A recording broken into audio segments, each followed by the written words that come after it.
الحمد لله حمدا كثيرا طيبا كما أمر، وأشهد أن لا إله إلا الله وحده لا شريك له، وأشهد أن سيدنا وسندنا ومولانا محمدا عبده ورسوله. أما بعد، أعوذ بالله من الشيطان الرجيم. بسم الله الرحمن الرحيم. الحمد لله رب العالمين الرحمن الرحيم مالك يوم الدين.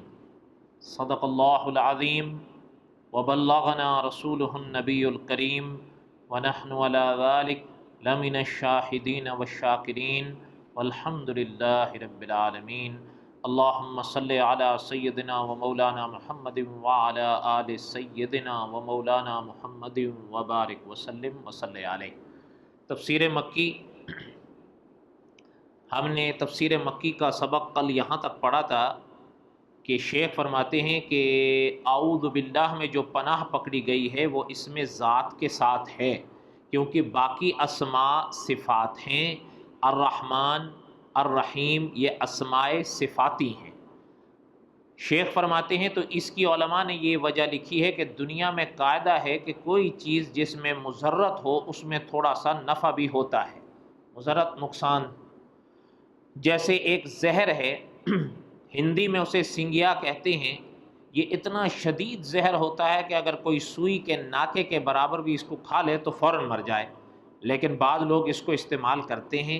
کئی ایسے بوڑھے بھی دیکھے جن کی آنکھیں اور صحت بھی اچھی تھی، وجہ یہ تھی کہ وہ سنگیا زہر استعمال کرتے تھے، حالانکہ وہ زہر ہے. تو مطلب یہ ہے کہ جیسے یہ زہر ہے وہاں یہ صحت کے لیے بھی مفید ہے، اعصاب کے لیے اور انسان کی کمزوریوں کا علاج بھی ہے. جو اس کو استعمال کر کے ہضم کر گئے وہ کئی بیماریوں سے بچ گئے. لیکن میری یہ بات پڑھ کر کوئی اس کو استعمال نہ کر لینا، کیونکہ پہلے تو طبیب اپنی نگرانی میں استعمال کراتے تھے اس کے زہر کو ختم کر کے، لیکن ہم تو یہ پتہ ہی نہیں کر سکتے کہ یہ سنگیا ہے، خالص ہے، نہیں ہے، یا یہ استعمال انسانی کے لیے ہے یا نہیں ہے. یہ بڑی خطرناک چیز ہے. اللہ معاف کرے، بعض لوگوں کو عادت بھی ہو جاتی ہے. شیخ فرماتے ہیں ہمارے پڑوس میں دو بھائی رہتے تھے، ان کے سرخ چہرے تھے، حالانکہ غریب تھے، کپڑوں کو رنگ دیتے تھے. وہ اس کا استعمال کرتے تھے، منہ میں ڈال لیتے تھے، ہمارے سامنے توڑ توڑ کر کھاتے تھے. کہتے تھے کہ اب عادت ہو گئی ہے.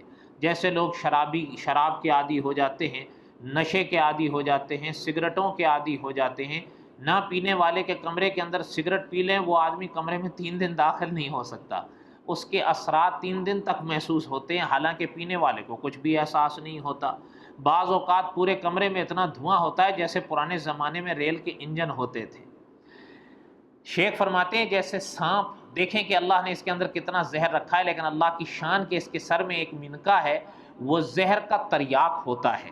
انتہائی یعنی دل کو سکون دینے والی یہ شے ہے. اب یہ نہ کرنا کہ سانپ پکڑنے لگو اور کہیں سانپ ہی ڈس جائے اور کسی نے کچھ کہا تو کہو کہ مولانا مکی صاحب نے ایسے کہا تھا، کیونکہ وہ سانپ کون سا ہے جس کے سر میں وہ منکا ہوتا ہے یہ ہمیں پتہ نہیں، کیونکہ سانپوں کی تو ہزاروں قسمیں ہیں. دیکھیں آگ ہے جلا دیتی ہے، لیکن آگ نہ ہو تو کھانا کیسے پکے، گاڑیاں کیسے چلیں، سردیوں کے دن کیسے کٹیں.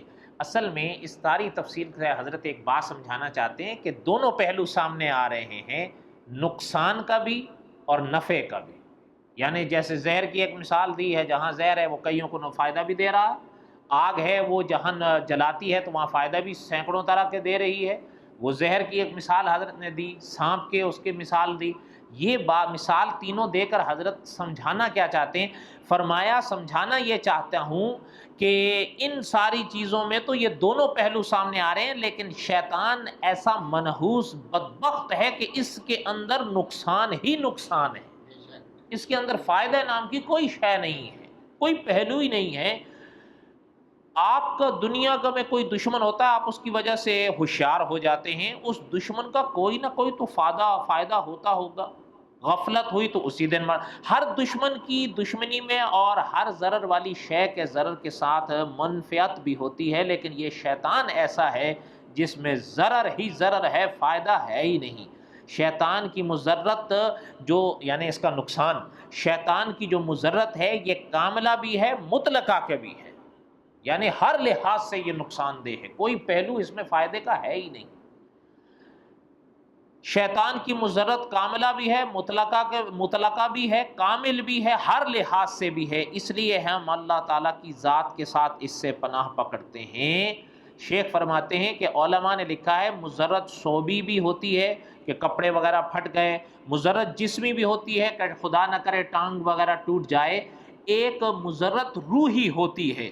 روح ایمان ہے، اگر ایمان نہیں ہوگا تو بندہ مردہ ہوگا۔ تو شیطان کی جو مضرت ہے یہ روح ہے کہ وہ انسان کی ایمانیات پر حملہ کر کے انسان کو جہنم کا حقدار بناتا ہے۔ اس کے بعد حضرت نے شیخ عبد القادر جیلانی رحمۃ اللہ علیہ کا وہ واقعہ بیان کیا ہے جو ہم نے قصص الانبیاء میں تفصیل سے پڑھا تھا مفتی تقی عثمانی صاحب کے حوالے سے، وہ یوٹیوب پر بھی ہے، میسج ٹی وی میں بھی ہے، اور اللہ ان کو جزا دیں، انہوں نے ایک اس کا چھوٹا مستقل کلپ بھی بنا دیا ہے، اس لیے میں وہ پورا حصہ چھوڑ رہا ہوں۔ حضرت فرماتے ہیں وجہ یہی ہوتی ہے کہ ہمارے بعض لوگ صوفی بننا چاہتے ہیں بغیر کسی علم کے، عبادت اتنی کرتے ہیں، ریاضت اتنی کرتے ہیں، صاف ظاہر ہے کہ اس کے اثرات تو ہوں گے۔ اگر آپ آگ کے ساتھ بیٹھو گے تو آپ کا پورا جسم گرم ہوگا، اگر آپ اے سی کے ساتھ بیٹھو گے تو جسم ٹھنڈا ہو جائے گا۔ اسی طرح جب آپ اہل اللہ کے ساتھ بیٹھیں گے تو اللہ کے ذکر کی برکتیں تو آئیں گی، لیکن چونکہ ہمارے پاس علم نہیں ہوتا تو ایسے لوگوں کو شیطان 1 منٹ میں پکڑتا ہے، نتیجہ یہ نکلتا ہے کہ وہ بجائے دین پر رہنے کے اسلام سے ہی نکل جاتے ہیں۔ اللہ تعالیٰ حفاظت فرمائے۔ آگے فرمایا دوسری وجہ یہ بھی ہے کہ شیطان ہمیں دیکھ سکتا ہے، ہم اس کو نہیں دیکھ سکتے۔ قرآن پاک میں ہے اِنَّهُ يَرَاكُمْ هُوَ وَقَبِيلُهُ مِنْ حَيْثُ لَا تَرَوْنَهُمْ، اللہ فرماتے ہیں وہ اور اس کا قبیلہ تم کو دیکھ سکتے ہیں لیکن تم ان کو نہیں دیکھ سکتے۔ اب جو دشمن نظر نہ آئے وہ بڑا خطرناک ہوتا ہے، کیونکہ نظر آنے والے کے مقابلے میں ہم کچھ تو کر ہی لیں گے، اس کا مقابلہ کریں گے، اس لیے ہم نے اس سے اس اللہ کی پناہ پکڑی ہے جو اس کو بھی نظر نہ آئے۔ ایسا ہی ہے نا، لا تدرکہ الابصار وہو یدرک الابصار وہو اللطیف الخبیر۔ حضرت فرماتے ہیں کہ اللہ کی پناہ کے سوا اور کہیں ہم بچ ہی نہیں سکتے، اس لیے پڑھا جاتا ہے اعوذ باللہ من الشیطان الرجیم۔ آگے حضرت نے فرمایا ہے کہ شیطان کا معنی کیا ہے، لفظ شیطان کا معنی سمجھانا چاہتے ہیں۔ فرمایا علماء کے 2 قول ہیں، فرمایا بعض علماء نے فرمایا کہ اس کے اندر جو نون ہے شیطان، آخر میں نون ہارا نون، فرمایا یہ اصلی نہیں ہے، یہ شات، یہ یہاں سے اس کا معنی بنتا ہے، اور اس کا معنی شات سے جب لیا جائے گا تو بنے گا جلنا، اور شیطان بھی انسان کی دشمنی میں ہر وقت جلتا رہتا ہے، اس لیے اسے شیطان کہتے ہیں۔ اور شیخ فرماتے ہیں کہ دوسرے علماء فرماتے ہیں کہ نون اصلی ہے، اس کا مادہ ہے شطن، یعنی دور ہونا۔ تو دور کس بات سے؟ ملائے اعلیٰ سے۔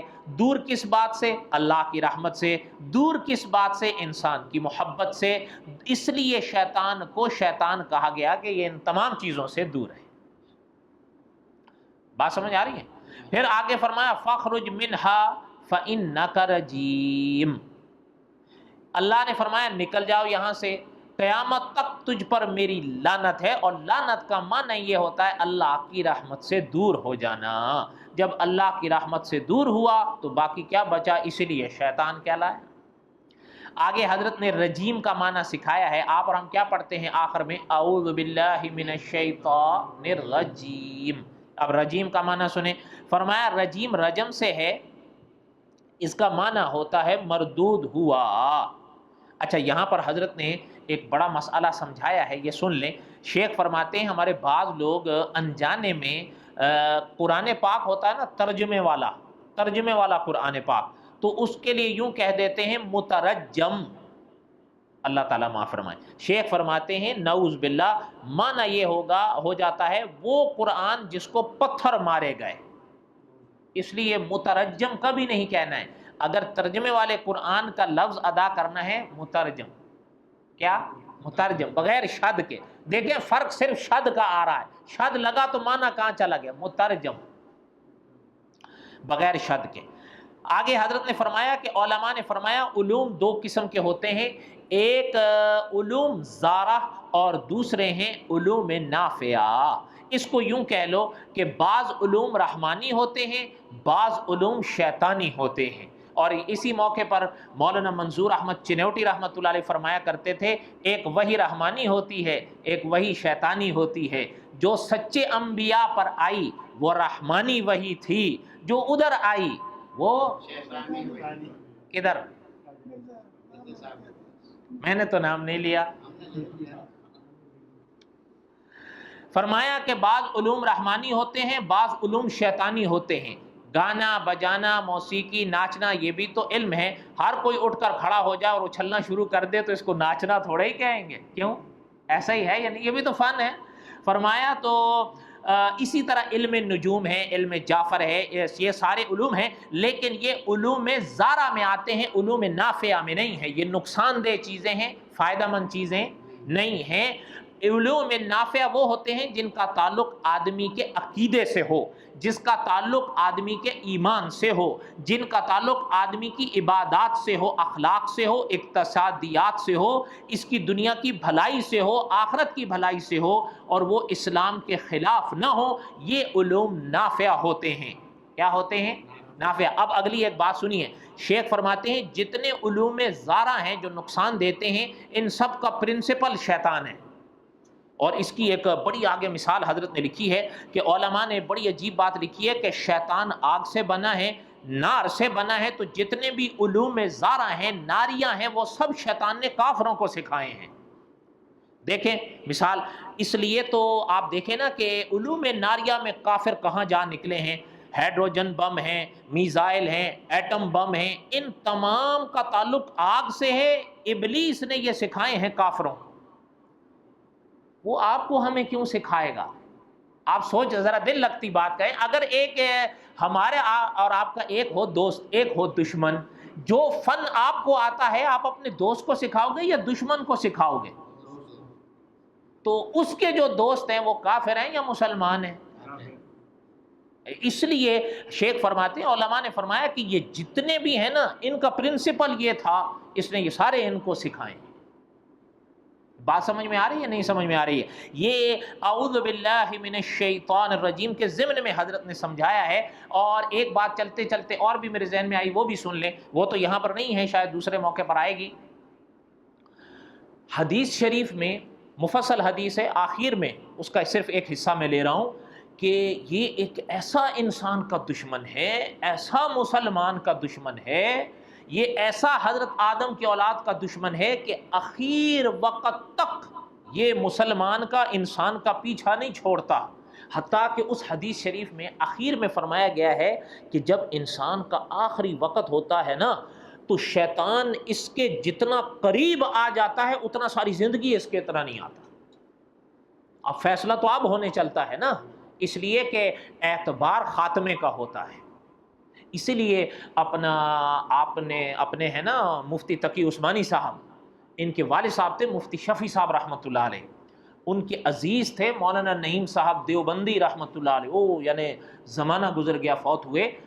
ان کے بارے میں مفتی شفیع صاحب رحمۃ اللہ علیہ نے خود لکھا ہے کہ ان کا جب اخیر وقت تھا، تقریباً 1.5 گھنٹہ انہوں نے شیطان سے مناظرہ کیا تھا آخر وقت میں۔